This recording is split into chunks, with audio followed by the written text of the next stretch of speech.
Halo Blunians, jumpa lagi di episode kelima BLU Talks dengan tema intersuler atau pengiriman domestik di Indonesia.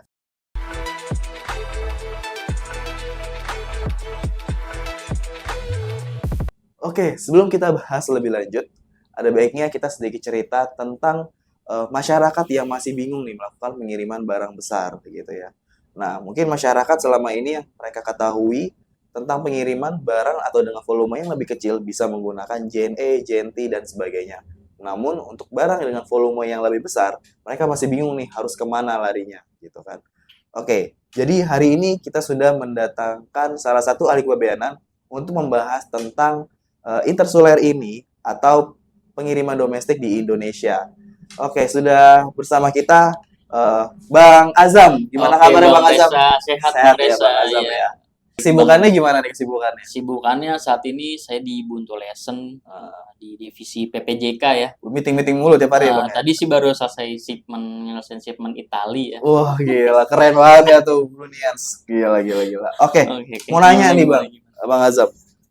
Pengertian tentang pengiriman domestik atau intersuler tuh bisa dijelasin nggak sih Bang? Apa Hmm, pengertiannya gitu?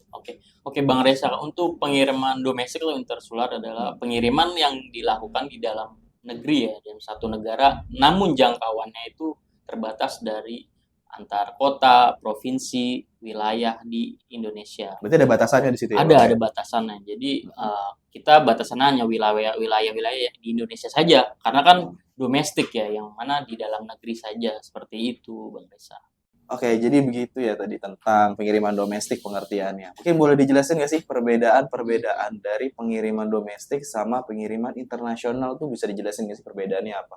Oke, Hmm. Bang Reza, untuk perbedaan pengiriman domestik atau pengiriman internasional atau antar negara ya, itu perbedaannya sebenarnya mudah ya. Kalau pengiriman domestik itu yang dilakukan hanya di dalam negara saja atau di dalam wilayah Indonesia saja nih, Bang Reza. Nah, kalau untuk pengiriman internasional atau antar negara itu dari negara A ke negara kita atau negara kita ke negara yang lain ekspor.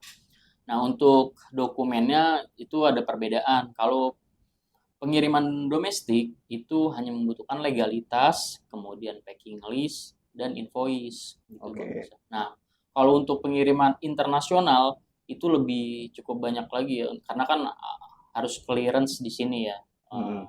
Itu pertama ada Bill of Lading, kemudian packing list, invoice, dan ada fasilitas dari negara asal itu untuk bebas biaya masuk. Contohnya seperti Cina. Cina itu memiliki fasilitas yang namanya Form E, yang mana biaya masuknya bisa 0 untuk ke negara Indonesia. Negara Indonesia. Iya, seperti itu Bang Resa. Itu sih perbedaannya. Jadi gitu ya Bang Azam ya, Iya, tentang perbedaannya ya tadi ya. Mungkin boleh dijelasin nggak sih jenis-jenis pengiriman domestik di Indonesia itu apa aja sih Bang Azam? Boleh dijelasin nggak? Oke Bang Resa, untuk jenis-jenis pengiriman domestik di Indonesia itu terbagi menjadi 3 ya. Yang pertama itu ada pengiriman melalui darat, yang mana itu menggunakan biasanya pengiriman yang dilakukan dengan trailer atau mobil box CDD dan sebagainya. Nah, untuk yang kedua itu pengiriman via laut, yang mana nanti itu bisa dikatakan jadi multimoda ya, karena dari trailer nanti ke kapal, kemudian sampai ke port tujuan, baru di pick up lagi dengan trailer sampai ke alamat pengirim. Nah, untuk yang ketiga itu pengiriman melalui udara.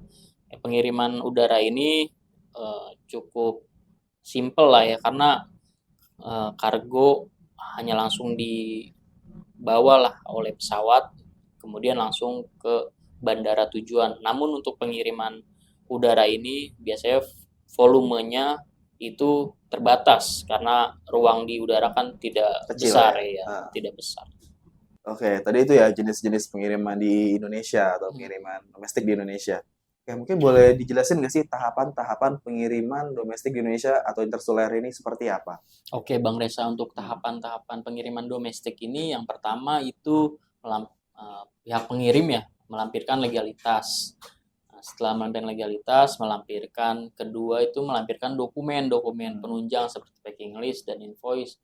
Dan untuk packing list invoice itu di pengirim barang harus benar-benar transparan atau jujur dalam mengisi datanya, karena harus sesuai dengan data barang saat realnya. Karena pernah kejadian nih Mas, itu Apa tuh kejadiannya, jadi data di packing list itu nggak sesuai dengan data realnya. Jadi saat di lapangan kan tidak persiapan nih alat-alat segala macam. Nah ternyata pas di stuffing atau stripping tuh harus memerlukan alat. Nah yang mana tuh pihak lapangan jadi harus menyediakan alat dulu. Berarti kelimpungan dong. Iya, jadi ngulur-ngulur waktu kan. Jadi nggak maksimal lah. Jadi yang kerjaan yang lain juga terbengkalai. Kemudian juga ke tahapan berikutnya itu harus pengecekan, misalnya menggunakan kontainer pengirimannya. Harus dicek nih kontainernya, kondisinya bagaimana, baik atau tidak. Karena kalau tidak dicek, ada beberapa tuh pelayaran kontainernya itu tidak bagus, dalam ada yang penyok lah atau lantainya tidak rata. Iya, nah itu harus dicek benar-benar karena kan kondisi barangnya agar aman di dalam kan. Nah kemudian untuk pihak transporternya itu trailer, misalkan menggunakan trailer kan, itu harus armada yang baik, karena jangan sampai nih tiba-tiba dikirim atau bannya bocor atau bannya apa atau mesinnya mempengaruhi berarti. Iya, mempengaruhi pengiriman. Kemudian ya udah pengiriman langsung dikirim ke alamat tujuan. Iya, seperti jadi itu. gitu ya tahapan-tahapannya. Iya, tahapan-tahapannya.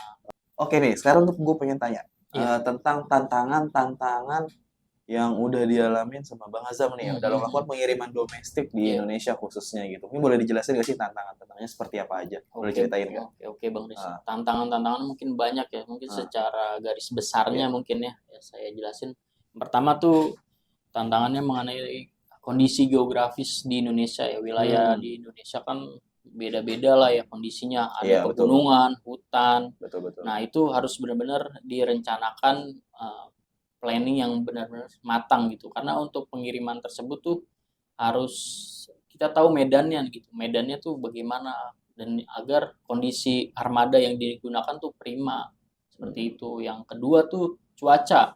Cuaca tuh biasanya di Indonesia kan tidak menentu ya. Tidak menentu banget kan, Bang Reza tahu sendiri gimana cuaca iklim di Indonesia kan. Iya, betul. Hujan deras. Nah, itu kadang di beberapa wilayah banjir, terus juga angin. Itu kadang tantangannya sih jadi agak sedikit terlambat ya pengiriman karena kondisi cuaca yang tidak menentu itu. Jadi terhalang ya dari cuaca ya. Betul Bang Reza. Yang ketiga itu mungkin infrastruktur ya.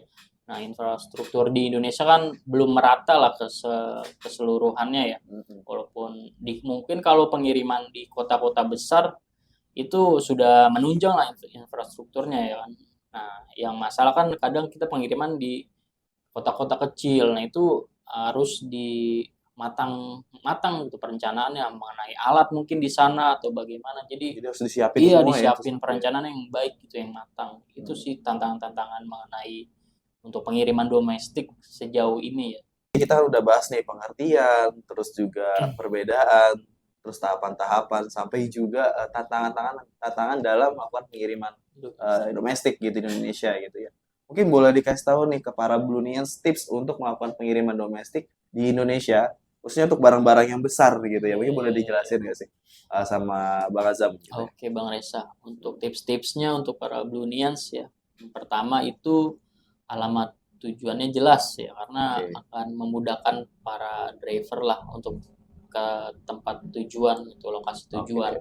Nah, yang kedua tuh legalitas, kemudian packing list dan invoice tuh harus sesuai dengan barang realnya gitu. Jangan sampai nanti saat proses tahu-tahu harus menggunakan alat, sedangkan di data packing list dan invoice-nya tuh tidak ada. Iya, nah, itu nanti membuat para operasional lapangan tuh labakan lah. Nah, iya. Nah, yang ketiga tuh untuk para Blunians nih, saya merekomendasikan banget PT Buntu Lesen Utama untuk menunjang ya pengiriman domestik Blunians ke seluruh wilayah Indonesia, karena sudah berpengalaman lah selama kurang lebih 15 tahun menghandle pengiriman domestik, bukan pengiriman domestik aja nih Bang Reza, tapi internasional juga ya. iya, seluruh negara di dunia ini gitu. Nah, seperti itu sih Bang Reza. Oke, jadi gitu ya Blunians ya. Jadi udah tahu nih tentang layanan-layanan atau tips-tips dari Bang Azam tadi, dan juga dia merekomendasikan salah satunya jasa pengiriman Buntu Lesan Utama yang telah berpengalaman 15 tahun gitu ya Bang Azam. Iya, ya, betul banget. Baik, terima kasih Bang Azam atas Thank you waktunya juga, udah Bang hadir Reza. hari ini, udah meluangkan waktunya buat kita semua. Dan mungkin nantikan juga untuk di episode selanjutnya dengan tema-tema yang lebih menarik lagi di acara Belo Talks. Oke, terima kasih atas waktunya. Buntu Lesan Utama. Delivery Mall.